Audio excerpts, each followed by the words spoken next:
Hey guys, welcome back to the channel. Hope you are all fine and doing well in your studies. आज मैं बात करने वाली हूँ बहुत ही इंटरेस्टिंग टॉपिक के ऊपर जो रहने वाला है हमारा कॉन्ट्रैक्ट की डेफिनेशन जो दी गई है सेक्शन 2 सब क्लॉज एच में।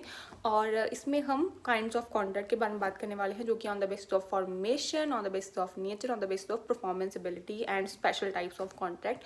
सो गाइज ये वीडियो बहुत ही इंटरेस्टिंग होने वाली है, एंड तक बने रही है, ध्यान से सुनिए, चैनल को सब्सक्राइब, वीडियो को लाइक फ्रेंड्स के साथ तुरंत शेयर कर दीजिए and it is so informative. So ज़्यादा ना बोर करते हुए चलिए वीडियो को स्टार्ट करते हैं। सबसे पहले बात करते हैं डेफिनेशन ऑफ कॉन्ट्रैक्ट जो कि दी गई है सेक्शन 2 सब क्लॉज एच में। Any agreement which is enforceable by law is called contract. कोई भी ऐसा समझौता जो कानून द्वारा परिवर्तनीय हो उसे हम बोलते हैं कॉन्ट्रैक्ट।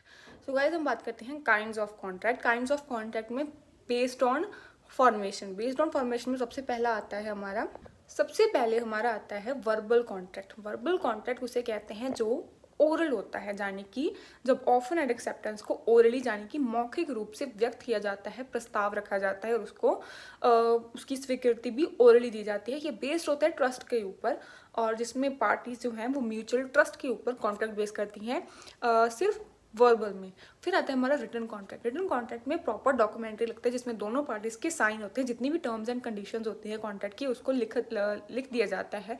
जी ज़्यादा क्लैरिफिकेशन देता है, डिटेल्स देता है किसी भी कॉन्ट्रैक्ट की शर्तों के अकॉर्डिंग, उससे ज़्यादा हम क्लैरिफाई होते हैं। ये एविडेंस की तरह काम करता है और कोर्ट के सामने अगर बाई चांस इशू हो तो इसमें ज़्यादा परेशानी नहीं आती क्योंकि जितनी भी टर्म्स एंड कंडीशन होती हैं वो रिटन रूप में लिखी जाती हैं। फिर आता है हमारा एक्सप्रेस कॉन्ट्रैक्ट। एक्सप्रेस कॉन्ट्रैक्ट होता है जब कोई भी कॉन्ट्रैक्ट वर्ड्स में होता है, यानी कि वो रिटन भी हो सकते हैं, ओरल भी हो सकते हैं, जिसमें ये जो कॉन्ट्रैक्ट होता है वो लीगली बाइंडिंग होता है दोनों पार्टीज के ऊपर, जिसमें इनमें पार्टी और सेक्शन 9 जो एक्सप्रेस कॉन्ट्रैक्ट है ये कहता है, section 9 of the Indian contract act 1872, express contract वो कॉन्ट्रैक्ट होता है जहाँ पर जो पार्टीज हैं उनको जितनी भी शर्तें हैं टर्म्स एंड कंडीशन को माननी होती है। फिर आता है हमारा इम्प्लाइड कॉन्ट्रैक्ट जो कि अदर देन वर्ड्स होता है, ये पार्टीज की एक्शंस एंड बिहेवियर पर डिपेंड करता है। फिर आता है हमारा क्वाजी कॉन्ट्रैक्ट। ये एक्शंस और बिहेवियर नहीं, ये कानून द्वारा इन्फोर्स होता है, कानून द्वारा लागू किया होता है और इसको मानना ही मानना पड़ता है कि लीगल रिलेशनशिप बाइंड करता है।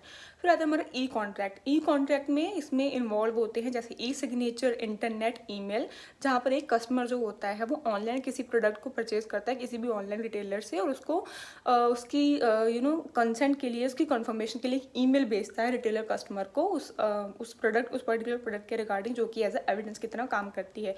सो ये थे हमारे बेस्ड ऑन फॉर्मेशन। अगली वीडियो हम नेक्स्ट टाइप्स बात करने वाले हैं। So thank you, keep watching, keep supporting.